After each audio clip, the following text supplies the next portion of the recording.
Vais-je le faire? Je crois que oui, je vais le faire. Joyeux anniversaire, joyeux anniversaire, joyeux anniversaire AEW. Joyeux anniversaire. Mes amis, vous venez d'être témoin d'un événement qui arrive très rarement dans une vie. Tom LaRuffa qui chante. Et c'est presque aussi rare, voire c'est encore plus rare de voir Tom LaRuffa danser. Voilà, au moins c'est dit. Cela dit, nous avons célébré hier soir avec ce AEW Dynamite du 2 octobre 2024 les 5 ans d'AEW All Elite Wrestling. Est-ce une bonne chose? Est-ce une mauvaise chose? Chacun est libre d'avoir son opinion, mais un fait est sûr, c'est une excellente chose pour le business. Encore une fois, grosse opposition sur une opinion et une réalité. Remarque, franchement, vous savez, depuis que je fais les reviews AEW, en tout cas de Dynamite, je vois de moins en moins de haine anti-AEW, déjà primo.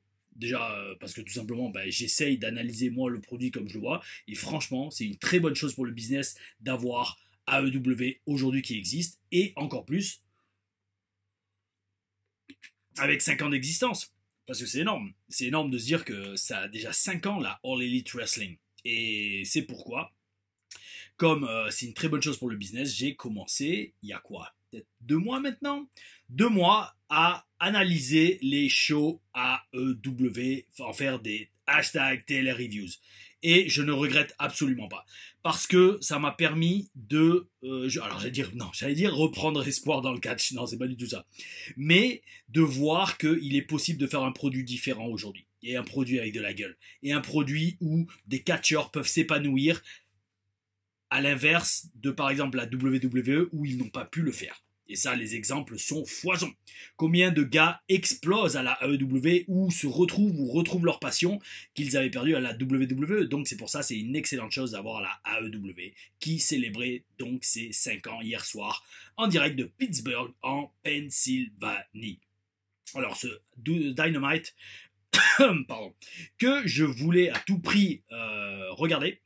Nous allons l'analyser, mais je voulais juste revenir sur le fait que donc la semaine dernière j'avais fait la review de Collision, qui était franchement pas aussi bon que Dynamite, et je préfère vous le dire tout de suite, Collision je vais le faire une fois de temps en temps, mais pas tout le temps, parce que déjà vraiment ça demande énormément de temps. Cette semaine on a Bad Blood les amis, donc dimanche ça va être consacré à Bad Blood, WWE Bad Blood, et au prix tout simplement, bon après c'est pas la fin du monde, mais les chiffres de Collision sont vraiment très bas niveau vue. Alors, c'est comme en fait pour NXT, c'est mettre autant de temps pour au final faire à peine 1000 vues. Désolé les amis, mais pour l'instant on va se concentrer sur Dynamite. Même si ça me fait de la peine, ça me fait beaucoup de peine parce qu'il y a plein de gars à Collision que je ne vois pas à Dynamite. Mais allez, je pense de temps en temps, quand ça sera des semaines assez creuses, je le ferai, mais ça ne sera malheureusement pas une chose régulière. Je préfère le dire tout de suite. Et donc, ceci étant dit, nous avons donc eu hier un Dynamite qui a commencé avec une promo du Blackpool Combat Club. Une promo du BCC dans le ring, et je ferai toujours bien attention à dire les lettres dans le bon ordre parce que la première fois que j'en ai parlé dans une télé reviews, je vous ai dit qu'il ne faut surtout pas dire BBC. Promo du BBC, ça y est, ça commence. Promo du BCC. Alors, Claudio et Pac lancent un message à Utah Wheeler et John Moxley à Brian Danielson, à Daniel Bryan. Comme le dit récemment Tony Schiavone sur internet dans une interview, si je dis pas de bêtises, il considère que John Moxley est la chose, entre guillemets, le catcheur le plus proche actuellement aujourd'hui de Stone Cold Steve Austin. Et même si j'adore Stone Cold Steve Austin, je dois dire qu'il a un peu raison. Alors, est-ce que c'est le crâne rasé? Est-ce que c'est l'attitude badass? Je m'en tape de ce que vous pensez, je fais ce que je veux. Il a pas tort. John Moxley, actuellement, avec ce look, avec son attitude, j'avoue, il y a des relents de Stone Cold. Maintenant, attention, je sais juste pas si Moxley va avoir assez de différentes couches de personnalité comme Stone Cold l'avait et de montrer différentes émotions. Parce que Moxley, il est très bon pour faire le taré et le mec énervé. Ça, on est tous d'accord. Maintenant, Stone Cold, faut quand même pas oublier que le mec, il a quand même fait des skits comédie. Il a quand même fait des skits quand il était avec l'Alliance, quand il s'est allié avec Vince McMahon. Pourquoi tu passes en sépia, s'il te plaît? Petite caméra, dis-le-moi. Voilà, merci, reviens comme ça. Hop. On reprend. Donc, comme je disais, Stone Cold avait quand même montré tout au long de sa carrière, même si, en plus, soyons honnêtes, sa carrière à la WWE, à Stone Cold, n'a pas été si longue que ça. Hein. Parce que si je dis pas de bêtises, bon, il a vraiment commencé, elle a été signée en 96, il a vraiment commencé à mousser en 97-98, et c'est en 2002 qu'il s'est barré, ou 2003, quand il voulait pas jobber contre Lesnar. Enfin voilà, donc au final, le mec, il a fait 5-6 ans à la WWE, ce qui est pas énorme, comparé à un Undertaker, un Kane, un Edge, qui y a d'autres, de Randy Orton. Stone Cold, il n'est pas resté longtemps à la WWE, mais dans le peu d'années qu'il est resté, il a montré quand même beaucoup de couches de sa personnalité qui étaient différentes. Je sais pas si Jon Moxley a ça en lui, en fait. Jon Moxley, je redis, il est bon dans ce qu'il fait, mais si, quand il va enfin, je sais pas si ça, on sait pas si ça va arriver, mais si un jour il faut qu'il fasse de la comédie, qu'il fasse autre chose, je pense que ça va être donc à voir. Mais en attendant, c'est un très bon Jon Moxley qu'on avait, mes amis. Et donc, grosso modo, dans cette promo, on nous annonce que le 12 octobre à Wrestle Dream, on aura Moxley contre Danielson. On le savait déjà, mais ils en remettent une couche. 12 octobre, donc si je dis pas de bêtises, le 5 étant un samedi, donc ça sera la semaine d'après Bad Blood, un autre pay-per-view. Oh oui, ultra occupé sur la chaîne, mes amis. D'ailleurs, si vous avez bien remarqué, j'ai pas fait d'introduction quasiment dans cette vidéo. Hein. D'habitude, mes intros font 20 ou 10 minutes. Là, non, on a commencé direct. Mais rajoutons quand même un petit truc, mes amis. Oh oui. Donc oui, alors là, pendant 2 semaines, on va être très occupé sur la chaîne, j'avoue. Entre Bad Blood, Wrestle Dream, Dynamite, Raw, SmackDown, les TLRAM. Je vais commencer très prochainement la prochaine TLR Stories qui va, je pense, sortir la semaine d'après Wrestle Dream, je pense. Allez, on va se fixer ça là-dessus. Et allez, tout la moitié du mois, vous aurez une TLR Stories. Et, soit dit en passant, hier, j'étais motivé. J'ai encore filmé 3 TLRAM. Yeah! Mes amis. Alors déjà, vous n'êtes pas prêts. Et même moi, j'étais pas prêt. Alors, dans les TLRAM que j'ai filmés, alors il y en a une qui a ravivé de terribles souvenirs. C'est un match de mai 2009, j'allais dire 2019. Un match de mai 2009, le 23 mai 2009, je crois, si je dis pas de bêtises, j'ai pas mon portable à disposition, mais sinon j'aurais regardé la date. Mai 2009, où je me suis déclenché une crise de sciatique dans le match. On voit l'instant précis, je vous dis à quel instant je me la déclenche. Et je l'ai traîné pendant 4 ans. Je l'ai eu jusqu'à ce que j'aille à la WWE en 2012. Et pour m'en débarrasser, j'explique dans la TLRM comment Tom Larifa s'est débarrassé de sa sciatique. Oh oui. Ensuite, le deuxième match, ça a été... qu'est-ce que ça a été? Oui, c'est un match qui va te donner littéralement des frissons. En revoyant le match, j'ai eu des frissons. Ça, faudra le regarder.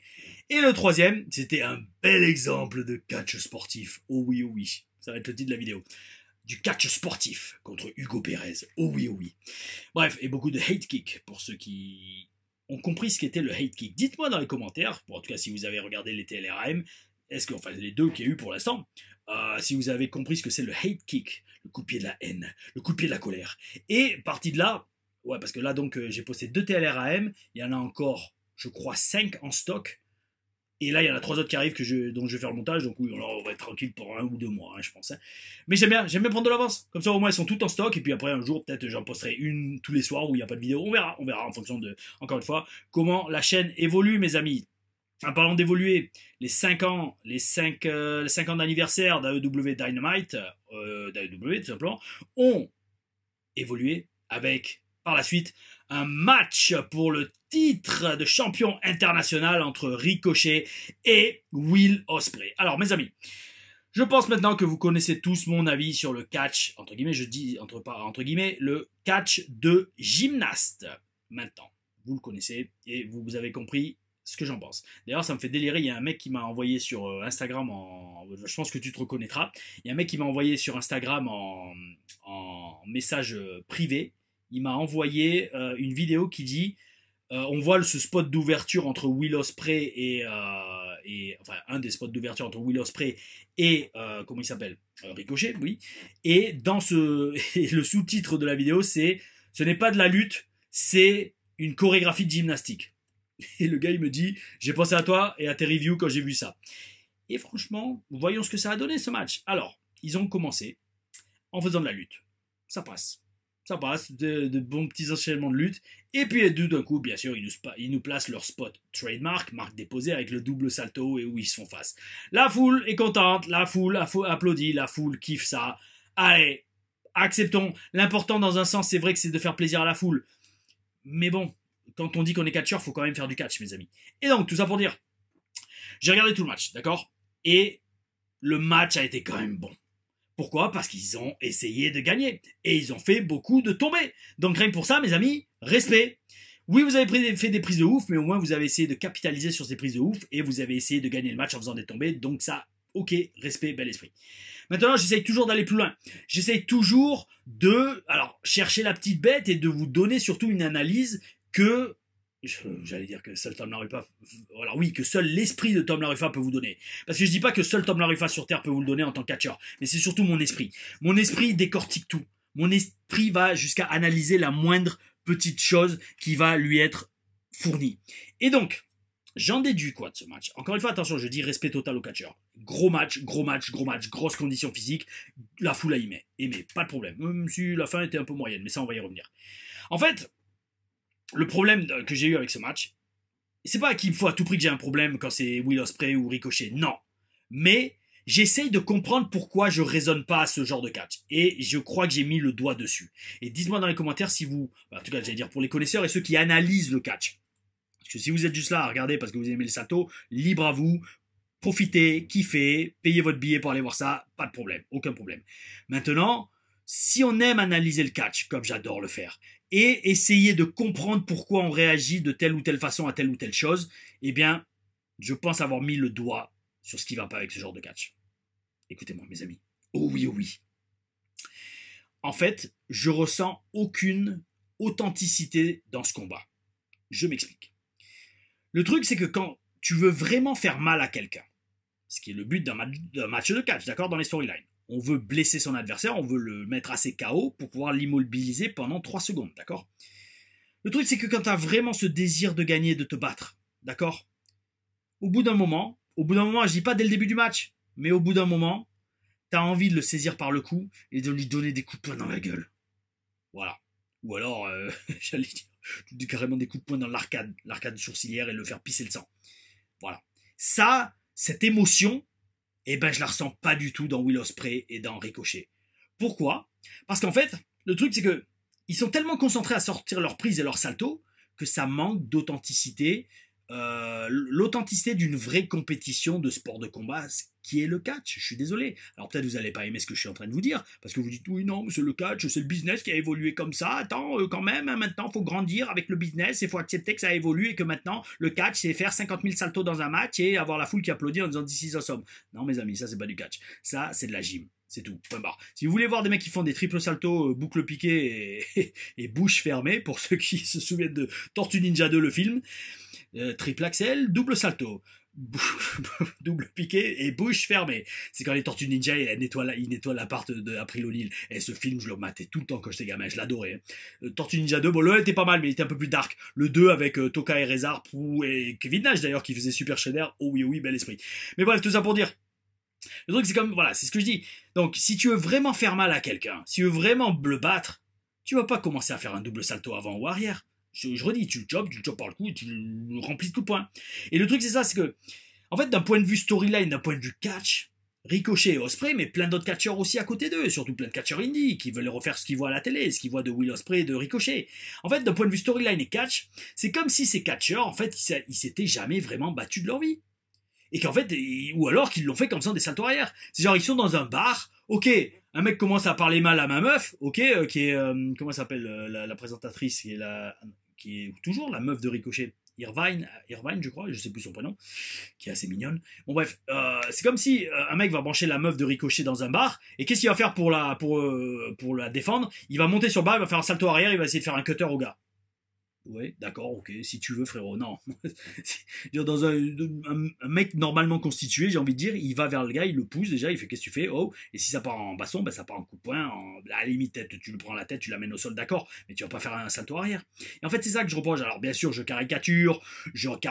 grossis les traits pour que vous compreniez mon ressenti et surtout le point là où je veux en venir. Mais c'est ça, en fait. Le fait à trop se concentrer sur la beauté de la prise et l'innovation et le nombre de rotations que tu vas faire dans tes saltos, pour moi, ça retire de l'authenticité de la pure compétition et le désir de gagner. Oui, ça devient une compétition, mais ça devient une compétition à qui va faire le plus de rotations dans son salto. Et ça, c'est pas du catch, mes amis. Si vous regardez le catch pour ça, alors attention, encore une fois, vous avez le droit de le faire. Mais c'est juste qu'il y a une petite légère un décalage entre ce que c'est vraiment l'essence du catch. Entre déjà la personne qui aime ça et surtout la personne qui fait ça dans le ring. Après, attention, hein, il gagne il gagne beaucoup plus d'argent que moi, je ne dis pas le contraire. Mais avec un sketch comme ça, vous ne ferez jamais le main event de WrestleMania. Ce qui doit être, je le dis, alors ça par contre je le dis de façon sûre et certaine, si votre but n'est pas d'être dans, vous êtes dans le catch, et votre but n'est pas d'être dans le main event de WrestleMania, c'est qu'il y a un problème. Point barre. Encore une fois, chacun est libre de penser ce qu'il veut, mais c'est comme le mec qui va faire du foot, il va être en national, il fait un peu, voilà, il fait un peu de foot, semi-pro, voilà. Et par contre, on lui fait, ouais, c'est quoi ton but? T'as pas envie de jouer au Real de Madrid ou d'être signé par un grand club européen ou de jouer en équipe de France et de gagner la Coupe du Monde? Oh non, non, moi ça me plaît de faire de la nationale et de faire le foot comme je le fais. Ok, d'accord. Mais cette personne n'est pas passionnée alors. Enfin, je pense. C'est un grand débat, ça d'ailleurs. Est-ce que pour être vraiment passionné, il faut viser le sommet de son art? Très très bonne question. Donnez-moi votre avis dans les commentaires parce que ça m'intéresse vraiment. Parce que là, en fait, c'est un truc que j'ai jamais vraiment pensé en plus. Et j'y pense. Comme en fait dans les reviews, ben, non seulement je me confie, mais je laisse mon esprit partir dans toutes les directions en fonction des notes que j'ai prises pendant le show. Là, ouais, c'est un putain. Le siège, il me gave hein, à faire ce bruit. Je pète pas, hein, c'est le siège en cuir qui grince. Et donc, comme mon esprit part dans toutes les directions, là, j'avoue, on est en train d'atteindre une bonne interrogation qui serait est-ce que on est passionné si on n'a pas forcément envie d'atteindre le sommet de son art? Très grande interrogation. Voilà, moi, c'est comme ça que mon esprit fonctionne, vous savez, mes amis. C'est comme ça qu'il fonctionne, c'est que je me dis, enfin, je sais pas que je me dis, j'aime sortir des grosses phrases et après réfléchir là-dessus. Oui, oui. Toujours en quête de questionnement et de recherche de vérité. Oui, oui. Donc, tout ça pour dire, ouais, voilà, manque d'authenticité, super match, mais je sens, et j'en redis, alors ça je l'ai déjà partagé cette anecdote, mais j'en reviens à ce que m'avait dit Matardi quand on était dans les vestiaires à Impact et que je lui avais demandé quelle a été ta plus grande leçon que tu as appris à la WWE ou un plus grand conseil qu'on t'ait jamais donné, et il m'a dit c'était Michael Ace, qui est un des plus grands producteurs un peu relou quand même hein, de vécu, il est des fois très relou même j'ai envie de dire dans les vestiaires, mais à la vôtre, il lui avait expliqué à Matardi que quand c'est super de faire les flips et les descentes de la cuisse et les saltos arrière tout ça, mais quand arrive le moment de donner des coups de poing, il faut être capable de balancer Robert et Roger, je crois c'est Albert Roger, enfin voilà, il faut balancer ces deux points là. Si t'arrives pas à balancer ces deux points là, t'iras jamais loin en catch. Et donc c'est ça en fait. Et c'est ça que je trouve manque dans des matchs comme ça. Et c'est par contre à l'inverse, c'est ce qu'ils avaient très bien fait avec Pac et avec Will Ospreay. On avait senti cette haine. Ou alors attention, maintenant qu'on le dit, est-ce que ça vient pas aussi du manque de charisme flagrant de Ricochet et de personnalité? Ça aussi, c'est peut-être un point à étudier. Enfin bref, tout ça pour dire, quand même gros match, à part la fin de match, faux finish, où les deux catcheurs s'immobilisent en même temps avec clairement, j'allais dire, Will Ospreay, je crois, c'était qui fait exprès de mettre ses épaules au sol. Là, je fais, les gars, vous auriez pu trouver mieux quand même. Je pense, vous auriez pu faire un double small package, ou un superplex et double tombé en même temps, je sais pas.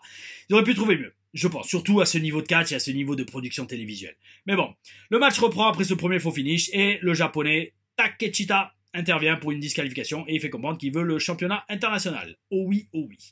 Suite à ça, mes amis, nous avons une backstage promo de Mercedes Moné qui se fait approcher par MVP qui lui propose ses services. Et là aussi, bel esprit, très bel esprit. Je pense les deux ensemble, ça pourrait être vraiment pas mal. Le CEO, le MVP.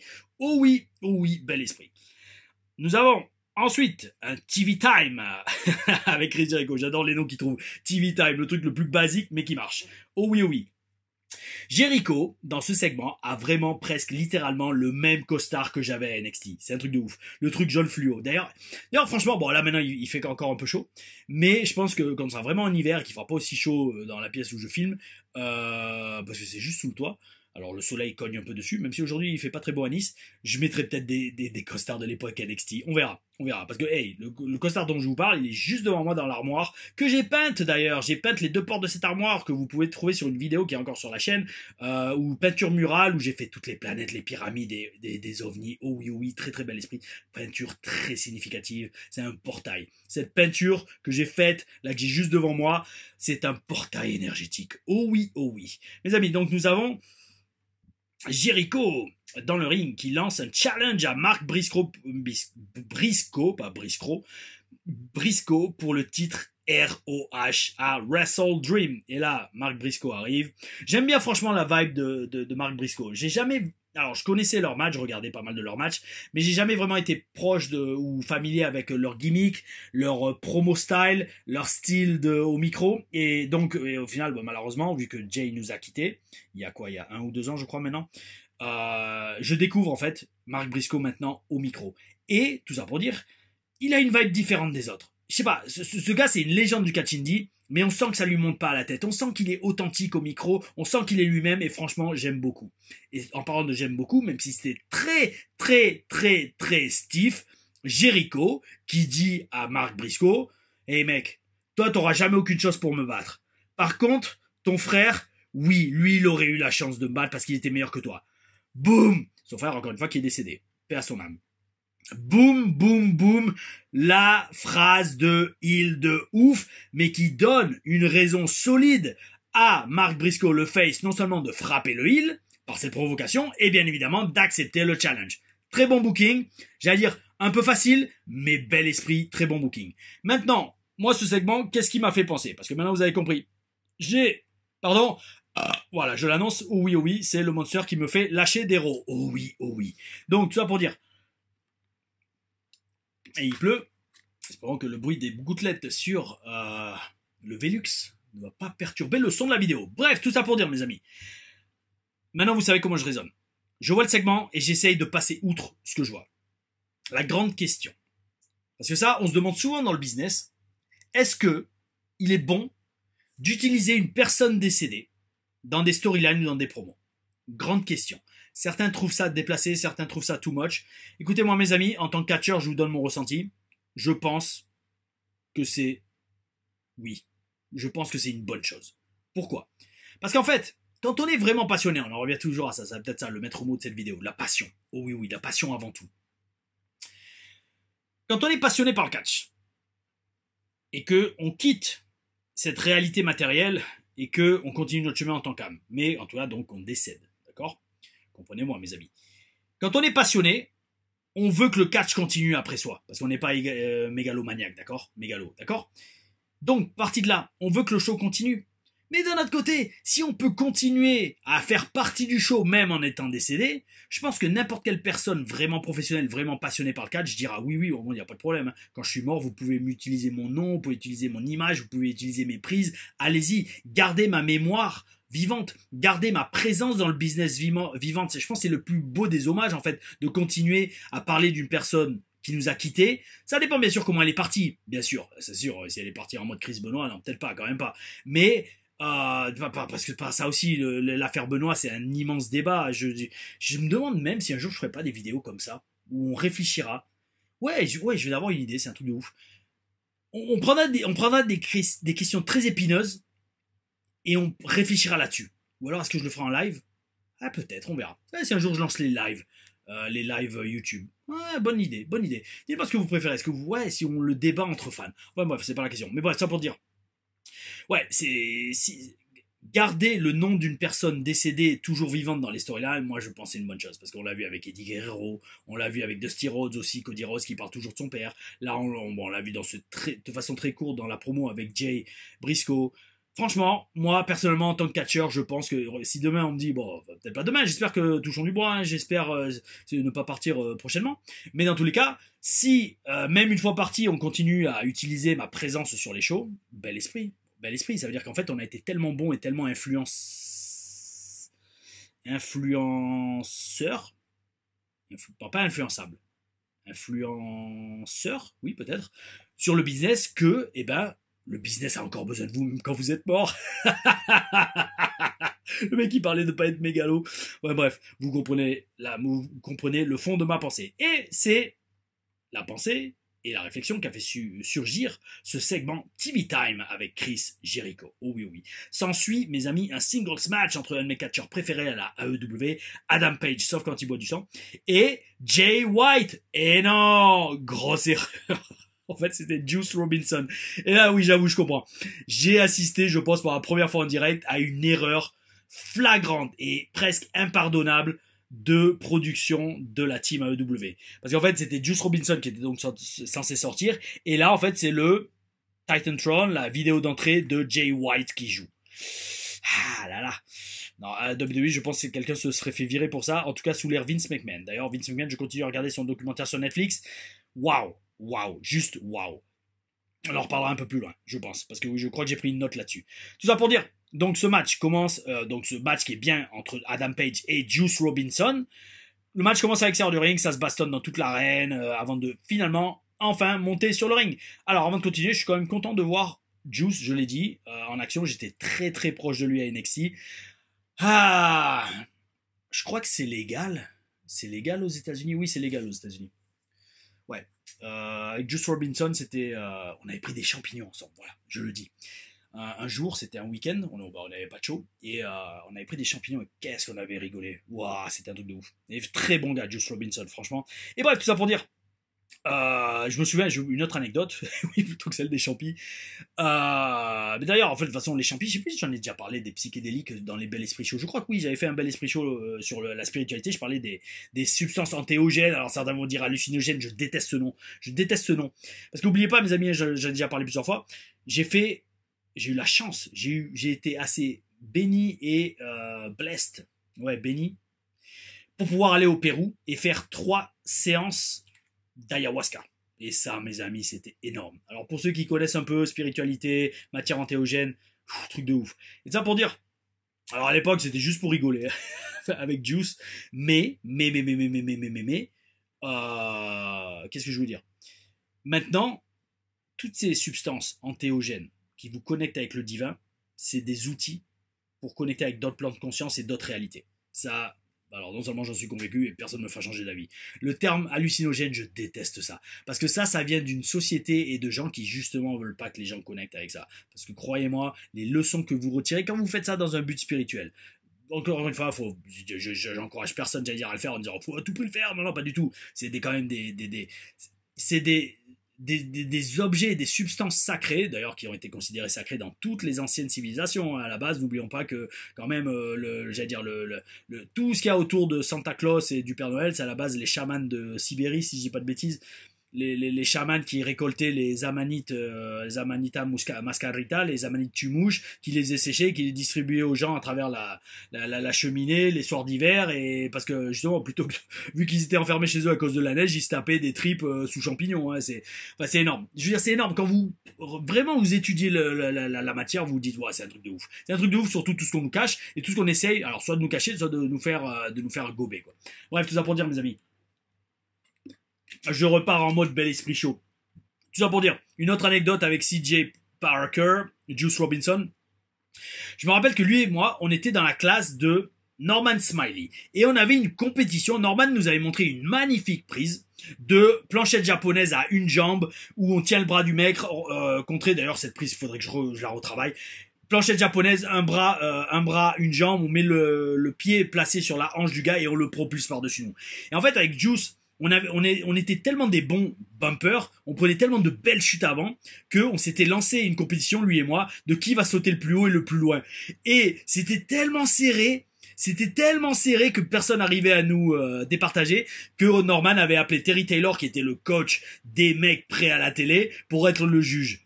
Il fait hey Terry, tu peux nous aider parce que là on arrive à décider. Et chacun on avait pris une planchette avant donc, où on partait vraiment super loin. Et moi je me souviens, même moi j'étais surpris de voir à quel point je pouvais bien chuter comme ça, c'est un truc de ouf. En plus je déteste les chutes avant en catch. Hein. Alors ceux qui font les stages avec moi pourront confirmer, je les fais jamais faire parce que ça me gave en fait. J'ai pas envie de les montrer et ça me gave. Bah bref, c'est pour les connaisseurs. Et donc Terry avait déclaré vainqueur Juice Robinson. CJ Parker. Non, c'est vrai, parce que Juice, il partait vraiment cambré. Il partait la tête bien haut et il faisait sa chute, alors que moi, je partais plus dans la régularité de la rotation. C'est une petite différence de technique, mais Terry Taylor avait été l'arbitre et avait déclaré vainqueur Juice Robinson. Mais c'est pas grave, parce que là, on a vu aucune planchette japonaise dans ce match et on a vu un match violent entre les deux catcheurs. Et j'aime beaucoup ce style de catch, avec des prises simples, mais avec beaucoup d'impact. C'est bel esprit. Énorme compliment de Tony Schiavone à Juice en lui disant qu'il ressemble à un mélange de Randy Savage et de Bruiser Brody. Alors ça, franchement, bel esprit. Parce que à recevoir ce compliment, oh oui, oh oui, oh oui. Donc, mes amis, si vous avez le contact de Tony Schiavone, je crois que je le suis sur Instagram, envoyez-lui les TLRAM et demandez-lui où lui ressemble à qui. Parce que là, s'il dit pas que c'est le sosie craché, ça se dit? Oui, le portrait craché de Macho Man Randy Savage, je sais pas, il aura peut-être un problème. Bref, Adam Page gagne avec un low blow, oh oui, bel esprit, bien heal. Il attaque Juice et là, Jay White arrive enfin. Et c'est pour ça que je me suis retenu, là il y en a un deuxième qui venait. Je comprends maintenant le petit problème de technique au début du match. Avec la vidéo de Jay White qui avait joué. Bon, c'est très dommage, surtout qu'on voit ça au 5 ans anniversaire de AEW. Mais bon, est-ce que c'est de là à dire AEW devrait fermer? Non, quand même pas. Ne franchissons pas ce grand canyon. Même s'il y a un pont au milieu, peu importe. Un pont construit par la haine anti-AEW. Oh non, oh non. Jay White, qui avait catché à la WS. D'ailleurs, beaucoup, en fait c'est tout de ouf, parce que vous le savez peut-être pas. Parce qu'en plus, moi, aujourd'hui, j'ai envie de dire la WS, la Wrestling Stars n'est plus trop présente dans l'esprit des gens. Parce que le catch français est dans un tel bon état, et surtout avec la présence d'Internet, que maintenant on pense catch français, on pense Rix, APC, HCP, TPW, un peu l'ABC chaque année avec le show des arènes. Enfin, voilà, il y a énormément de promotions. Mais la WS existe toujours. À l'époque de la WS, je vous parle d'il y a 15 ans, à peu près, WS, ICWA, point barre, c'est tout. C'est tout, je dis pas de bêtises, il n'y avait rien d'autre vraiment. Non, c'est tout.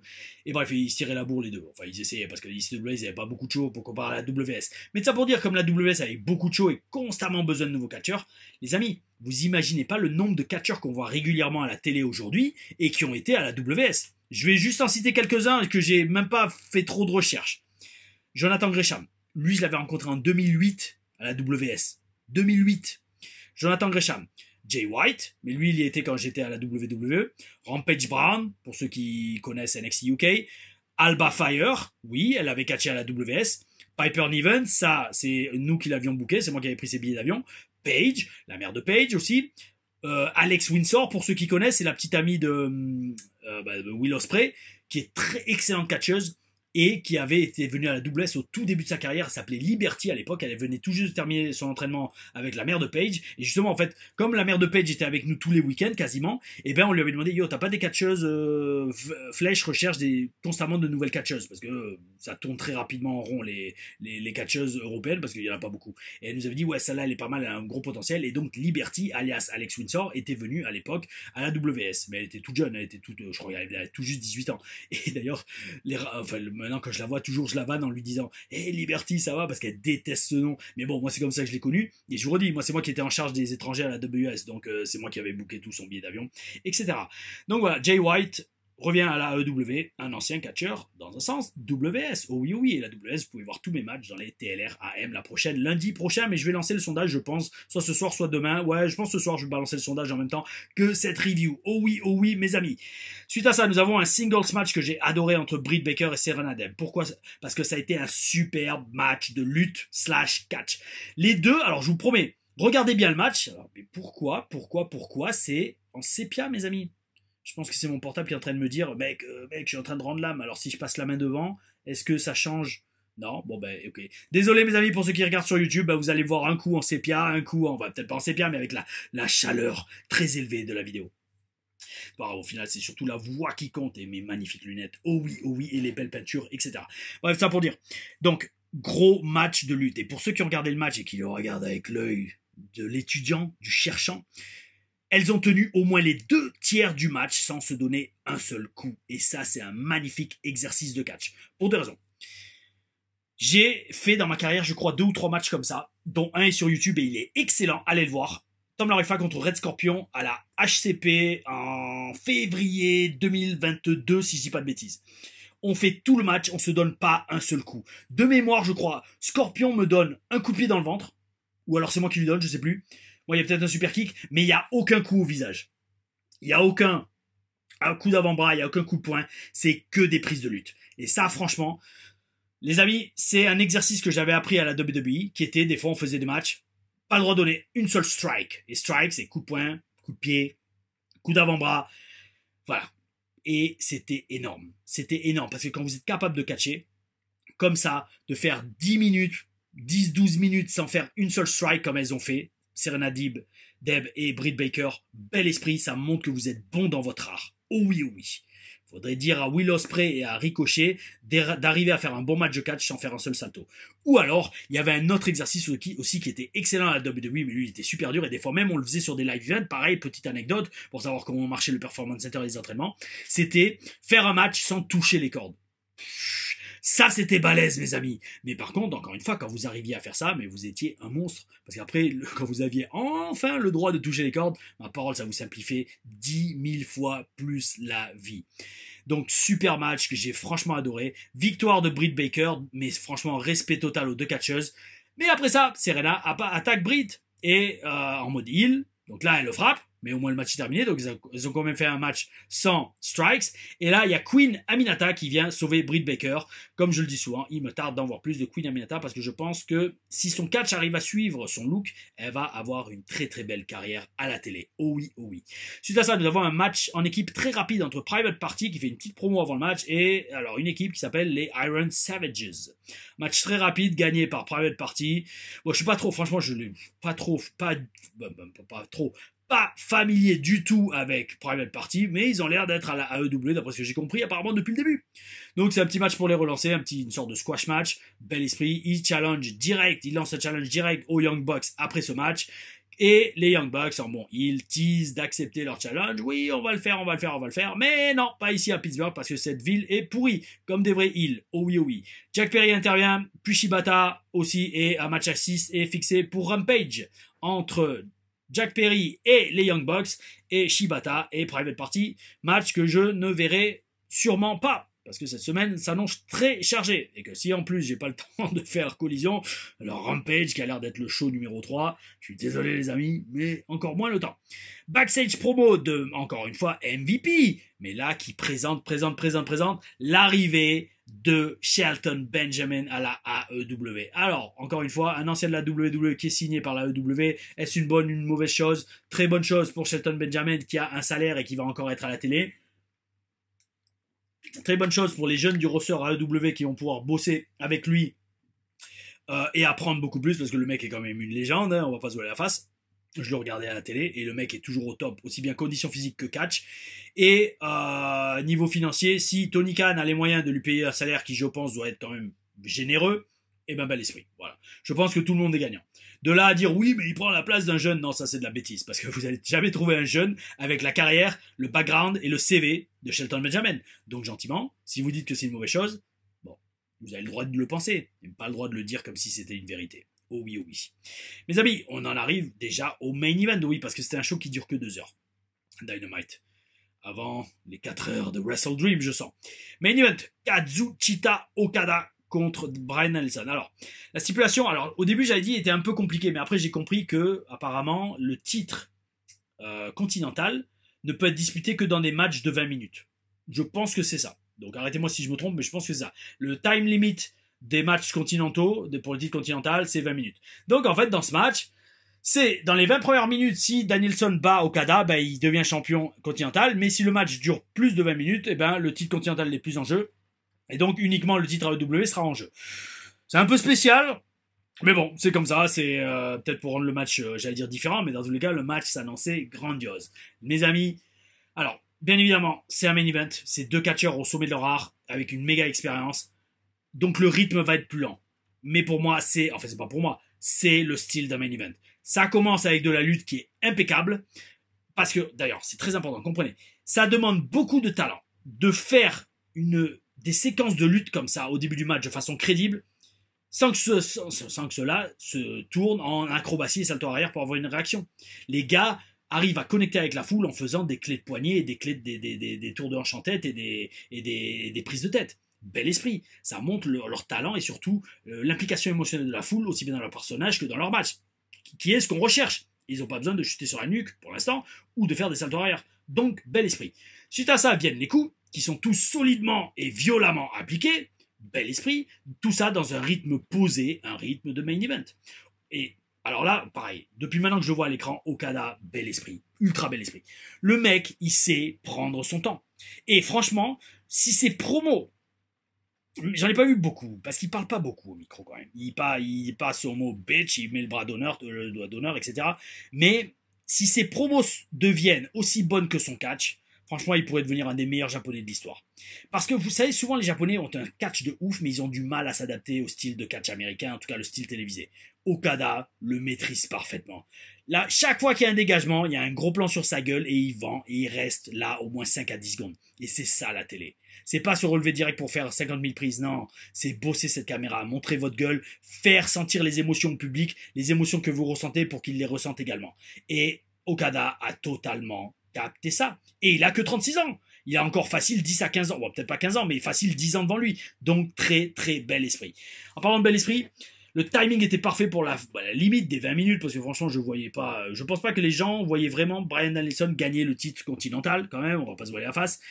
On le voyait aussi conserver son titre AEW, et ça a été le cas. Mais tout ça pour dire, le timing de cette limite de 20 minutes, avec d'abord le bell lock qui garde plusieurs secondes, et juste au dernier moment, coup de genou de Danielson, et là, Okada roule à l'extérieur du ring, il peut pas faire tomber, et là, c'est la fin des 20 minutes, le titre continental n'est plus en jeu, bel esprit, bel esprit, bel esprit. Par contre, comme le dit, alors oui, à ce moment-là, comme le dit Excalibur, Okada, lui, il a plus rien à perdre, il a tout à y gagner. Donc c'est pour ça que la vibe était spéciale de ce match, bizarre. Par contre, alors c'est un petit commentaire, parce que je sais que d'un jour, dans une question, je l'avais eu, je crois que j'avais répondu d'ailleurs, où on disait, le commentaire, la personne qui posait la question et le commentaire disait qu'il en avait par-dessus la tête de voir chaque fois qu'un coéquipier dans une équipe va pour faire le relais, il tend la main et il reste au sol 20 secondes. Et il crawl et il va très lentement pour faire le relais.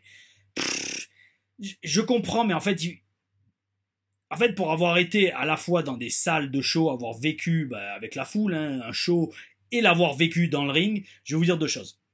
En fait, ça, par exemple, et je dis ça par rapport à la fin de ces 20 minutes, où, genre, au décompte près, Danielson aurait pu gagner. Quand on regarde ça derrière sa télé, on le voit venir. On le voit venir et limite on se dit ouais, c'est un peu relou qu'ils attendent les 20 minutes pour pile poil pour que Danielson puisse éventuellement battre Okada. Mais je vous le jure, pour ceux qui ont été sur des shows, vous le saurez, que ce soit des shows WWE ou des shows indie, quand on est en direct dans la salle, on vit le catch différemment. On s'implique tellement émotionnellement, énergétiquement et physiquement dans ce qu'on voit qu'on y croit. On y croit d'une façon ou d'une autre parce qu'on a envie de voir le changement de titre sous ses yeux, on a envie de le vivre en personne. Et c'est ça en fait comme ça que je le vois. Moi c'est comme ça que je le vis. À la télé, oui, quand je vois qu'on arrive à 19 minutes de match et que le bell lock est mise, et que je vois qu'en plus qu'il reste aussi 20 minutes de show, je dis ouais non mais c'est bon. Et ça va être pile poil à un cheveu de l'endroit dont vous savez, à un poil de là où vous savez, mais il va pas y arriver. Quand on le regarde derrière son écran, on le vit pas pareil. Mais dans la salle, je peux vous dire que toute la foule y croyait. Enfin, toute la foule était impliquée émotionnellement dans le truc parce qu'ils voulaient le voir. Ils y croyaient peut-être pas, mais ils voulaient le voir. Et d'ailleurs, il y a eu des bouts quand Okada a roulé à l'extérieur du ring et que donc Danielson a perdu l'occasion de devenir champion continental. Donc c'est ce que je vous dis. Il faut voir le catch de façon différente. Il faut le voir de façon télévisée, mais il faut le voir aussi du point de vue de la foule, de la foule présente dans la salle. Donc, tout ça pour dire, après ça, le match continue, mes amis, et donc juste le titre AEW est en jeu, mondial. Et donc, si Danielson perd, il prend sa retraite. Donc là aussi, je me dis, je voyais mal arriver ça dans un simple Dynamite, sachant que le 12 octobre, on aura un gros match entre Moxley et Danielson, qui est une feud qu'on construit depuis un mois maintenant. Et donc, commentaire. La façon de revenir dans ces matchs de Danielson, un peu à la Hulk Hogan, en Hulk Up, genre en montrant le fire, c'est top. Parce que ça connecte vraiment bien avec la foule. Dès qu'il commence à faire non de la tête et à remuer les poings, la foule commence à se lever et on sent cette réaction qui grossit. Et ça, donc, c'est là que je vais citer Vince McMahon dans son reportage. J'ai adoré, là, je crois que j'en suis au 4e ou au 5e. Et dans celui, quand il parle de l'Attitude Era, où ils sont devenus beaucoup plus edgy, et qui se rendaient compte que, en fait, le fait de mettre des meufs mignonnes à l'écran, la foule était à fond dedans. Et il disait, quand j'entendais ça, moi quand j'entends la foule, et c'est ce que Vince disait, quand j'entends la foule réagir, quand j'entends mon public réagir à quelque chose, je me dis, ah, tiens, ça marche. Parce que si la foule réagit à ce qu'ils voient, ça montre qu'ils s'en soucient, qu'ils care, comme on dit en anglais, qu'ils aiment ça et que d'une façon ou d'une autre, ils réagissent. Et donc, moi, c'est ça maintenant que je regarde beaucoup et j'écoute surtout, en tant que catcheur aussi bien dans le ring, mais sur les shows, j'écoute comment la foule réagit. Alors bien sûr, quand elle n'est pas truquée hein, en mode WWE où on rajoute des This is awesome tout le long du show. Mais là, c'est authentique. Et là, la façon qu'a la foule de se mettre derrière Daniel Bryan, Brian Allison, je le dis toujours, j'écorche toujours son nom, quand il fait son Hulk Up, bel esprit, ça montre qu'il a cette connexion avec la foule. Donc, oh oui, bravo, amigo. Mais à la fin du match, nous avons Claudio et Pac du BCC qui arrivent ringside et pour intimider. Alors, c'est pas trop s'ils veulent intimider Danielson ou Okada, j'imagine plutôt Danielson, mais bon, ils ne font pas clairement comprendre. Et là, ça a été une fin vraiment bizarre. Blah. Parce qu'on a eu un match de ouf et qui se termine simplement sur un backslide. Alors je dis pas que je suis contre ce genre de finish, pas de problème, parce que combien de matchs japonais, les gars ils chutent 10 000 fois sur la nuque, ils se mettent des lariats dans la gueule et ils terminent sur une énième corde à linge après en avoir fait 10 000 dans le match. D'accord, ça y a pas de problème. Mais là en fait c'est juste ça manquait de peps, ça manquait de construction, ça manquait de... En fait il y a eu le finish, j'ai fait ah ouais ça y est c'est fini, c'est comme ça. Et ça c'est très dommage, parce qu'on a vraiment eu un grand match. C'est en fait, après un tel match, c'est une fin vraiment anticlimatique. Et je suis allé vérifier que le mot existe. Parce qu'il existe en anglais anticlimatic, je crois, ça se prononce comme ça, anticlimax. Et en fait, je vais aller voir, mais ça existe en français, anticlimatique. Et oui, ça existe. Et en fait, c'est un truc qui vous déçoit par rapport à tout ce qu'on vous a vendu en amont. Et on nous avait vendu un grand match qui était énorme. Et la fin, quand même, laisse un peu sur la fin. Et suite à ça, donc... Alors, qu'est-ce que j'ai marqué ? Oui, d'accord. Challenge lancé pour Title Sunday. Oui, alors oui, parce que ça s'ensuit alors en baston général, d'accord. Et il y a un challenge qui est lancé pour Title Tuesday mardi prochain. Un jour spécial pour Dynamite où Dynamite sera un mardi et donc on aura, si je me souviens bien parce que j'ai même pas pris un note, un match en équipe entre Claudio et Pac et entre Claudio et Pac du BCC contre Brian Allison et Utah Wheeler, je crois bien parce que Utah maintenant clairement fait comprendre qu'il est du côté de Daniel Bryan. Donc mes amis, c'est ainsi que se terminait ce Dynamite 50 anniversaire de AEW et en conclusion mes amis, alors, comme je vous l'ai dit, je suis très heureux que AEW existe et fête ses 5 ans. C'est pas rien, d'ailleurs. Surtout, en plus, gardez en tête, quand même, que dans ces 5 ans, il y a eu la période de merde, enfin de MERDE, du COVID. Donc là, quand même, bel esprit d'avoir été vivant et d'avoir continué à faire vivre le produit comme ils l'ont fait. Mais par contre, je reste quand même mitigé sur ce show. Je suis pas nécessairement déçu, mais en fait non seulement déjà il y a eu un ou deux trucs, notamment la fin du main event qui était et deuxio, en fait il y a beaucoup de têtes d'affiche que je vois pas souvent à Dynamite. Les mecs FTR, MJF. Alors MJF soit il est blessé, soit il est en tournage de film, je crois, mais c'est vrai qu'il manque. Christian, pareil, on le voit pas beaucoup. Là, on l'a juste vu dans un promo backstage. C'est dommage qu'ils arrivent pas. Alors, les matchs sont longs, c'est super. C'est du catch, c'est du vrai catch. Aucun problème. C'est pas comme la WWE où les matchs font soit 7 minutes, soit 14 minutes. Hein. On n'en est pas à ce niveau-là d'être carré. Mais quand même, ça serait bien de faire tourner un peu. Et là, j'ai l'impression d'avoir vu personne sur ce show. Attention, gros show quand même, mais avis un peu mitigé. Parce que mes amis, c'est la passion qui parle. Oh oui. Et donc, bon, ça, comme je dis, ça n'a rien retiré à la qualité des matchs et surtout le magnifique boulot que font tous les catcheurs du roster de la AEW et qui, je l'espère, vont continuer à le faire encore pendant de longues années. Oh oui, parce que nous avons besoin de la AEW. Croyez-moi, mes amis, nous en avons vraiment besoin. Et heureusement qu'elle est là. Alors, mes amis, pour cette review, j'ai sélectionné 2 questions parce que je sentais qu'elle allait être courte, mais pas tant que ça au final parce que j'en suis quand même à 48 minutes. Alors, allez, on va les faire assez rapidement, parce qu'en plus elles sont assez courtes. C'est Willy Wonk 3831 qui me dit: alors j'ai une question, à la WWE il y avait le tribunal des catcheurs, présidé officieusement par l'Undertaker. Est-ce qu'à ton passage à la WWE ça existait encore dans d'autres fédérations? Point d'interrogation. Des anecdotes à ce sujet, merci d'avance pour ta réponse. Alors je vais te répondre doublement. À NXT, je l'ai jamais vraiment vécu. Mais je sais qu'à un moment, des fois, on avait alors des réunions All Talent Meeting. Alors ça, c'était tout le monde soit au bord du ring, soit dans la salle de muscu. Et on avait des meetings avec les coachs. Et c'est arrivé 2 ou 3 fois qu'on ait des All Talent Meeting, mais juste les boys. Juste les catcheurs. Et dans ces cas-là, ceux qui prenaient la tête de ce meeting, c'était les mecs comme Sami Zayn, Finn Balor ou Kevin Owens. Voilà, des vétérans qui étaient au top de l'affiche et au top de la télé de NXT. Et C'était pas vraiment pour des histoires de tribunal des catcheurs ou de choses comme ça, mais c'était, on va dire, les locker room leaders. Le tribunal des catcheurs, alors à la WWE, je l'ai jamais vécu parce qu'il n'y a jamais eu de crise assez importante pour en nécessiter un. Non. Pas de mémoire, pas de quand j'y étais. Mais, comme toi, tu vois, j'ai vu et entendu beaucoup d'histoires du tribunal des catcheurs à l'époque de WWE, mais faut pas penser que c'est un truc de fou, hein, le tribunal des catcheurs en général. Comme le dit Taker hein, dans son podcast, le tribunal des catcheurs, c'était juste une fausse excuse pour qu'on offre au juge une bouteille de whisky, c'est tout. Hein. Donc, de Jack Daniels, comme il dit, comme il l'adorait avec c'est comment c'était Bones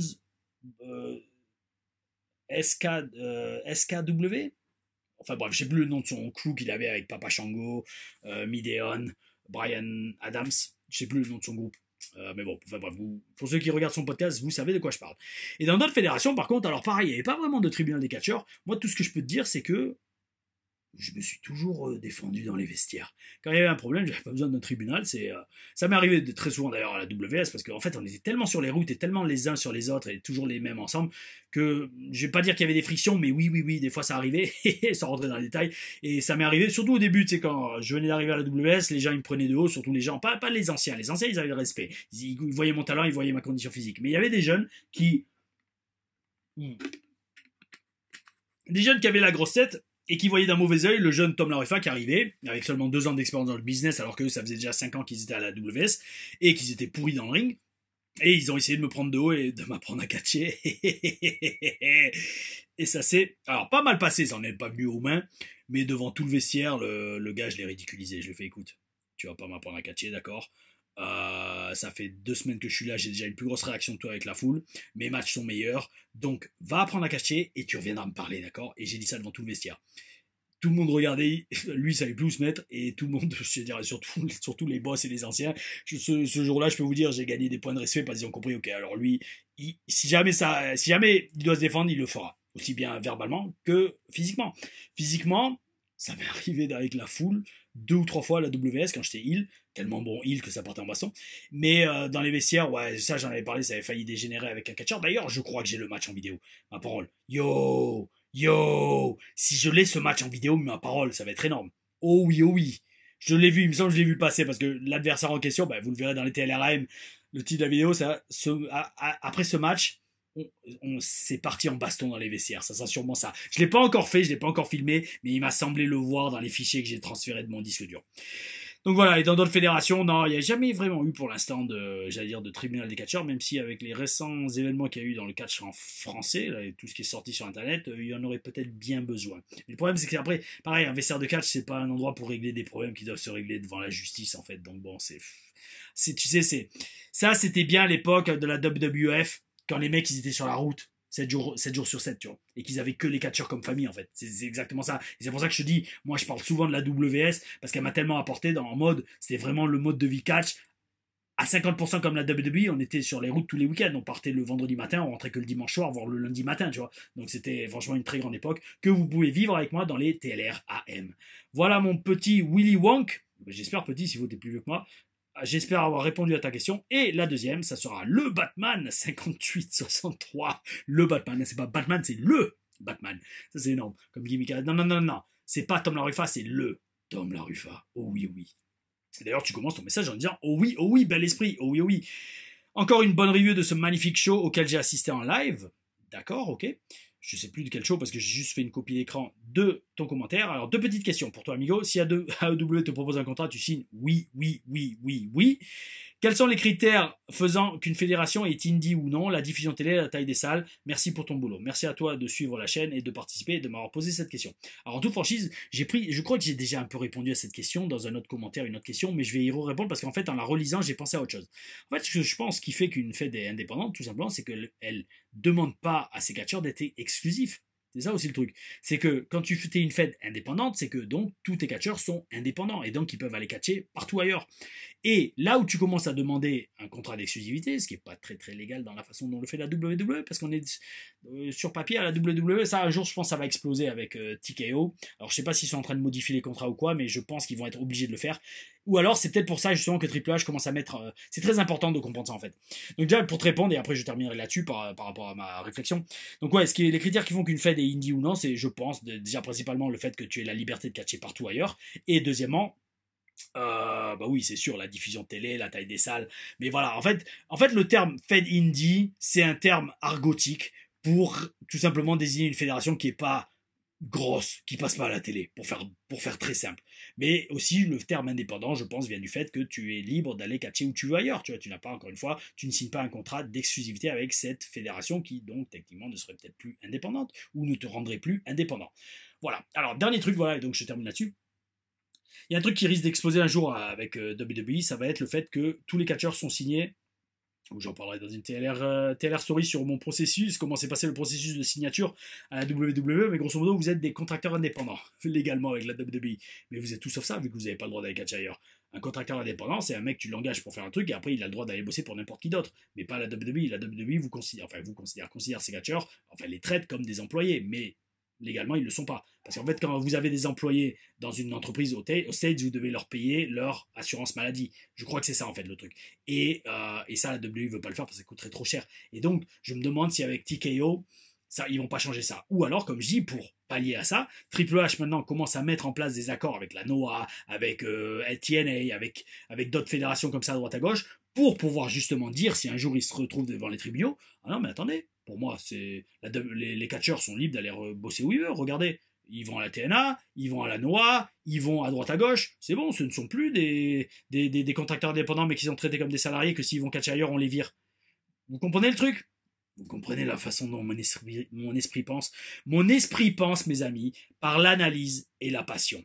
Oh oui, c'est sur ces jolis mots, ces jolies pensées et cette passion, oh oui, qu'on partage sur la chaîne, que je termine cette hashtag #TLReviews de Dynamite, les 5 ans de Dynamite. C'est pas, ouais, je sais pas si vous avez entendu le bruit, mais c'est encore, voilà. Alors, après l'héros, c'est pas d'épée, c'est juste le siège qui frotte sur la table en bois derrière. Donc, après cette review de Dynamite, mes amis, le programme de la semaine, ça va être donc review de SmackDown. Samedi, que je filmerai à Chypre parce que je pars demain.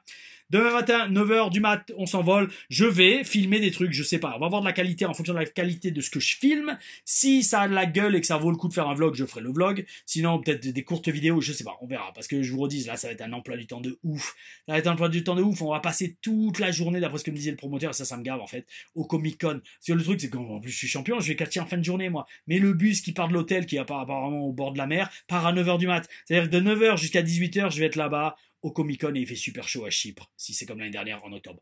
Donc tout ça pour dire, mes amis, review de SmackDown samedi matin, review de Bad Blood dimanche dans la journée. Je trouverai une façon de le faire pour oh oui, régularité dans la qualité et qualité dans la régularité de la chaîne Tom Laruva, oh oui, et 3 matchs, 3 shows à Chypre, oh oui, on garde le bel esprit, et ça va être encore une fois une semaine de ouf que vous vivez avec Tom Laruva. Oh oui, merci à tous pour votre engagement, pour le référencement et pour votre participation à la chaîne. Mes amis, likez, partagez, mettez la cloche, vous connaissez toute la chanson et je vous souhaite une bonne soirée. Je vais aller préparer ma valise, mon casque de Spartiate, mes capes, mes tenues, mes bottes de catch parce que direction Chypre demain. Et oh oui, tout ça en préparant des gros aou qui moussent depuis 2008 sur les shows. Oh oui, partout où je catch. Non, en fait, franchement, je voulais terminer là-dessus, mais non. Vous savez, ça me fait halluciner, en fait. Ça me fait vraiment halluciner. Il fait une petite feinte, là, c'est un peu un faux finish, comme dans le match avec Ospreay et Ricochet. Je bosse comme eux, oh oui, dans mes reviews. En fait, ça me fait chaud au cœur de voir que déjà à l'époque, où ça connectait autant, et que ça connecte toujours autant aujourd'hui. Oh oui. Et à Chypre, je vous l'annonce, je vais tous leur faire dire avec moi. Non, pas avec moi, mais je vais faire tous dire en chœur avec moi. Bel esprit.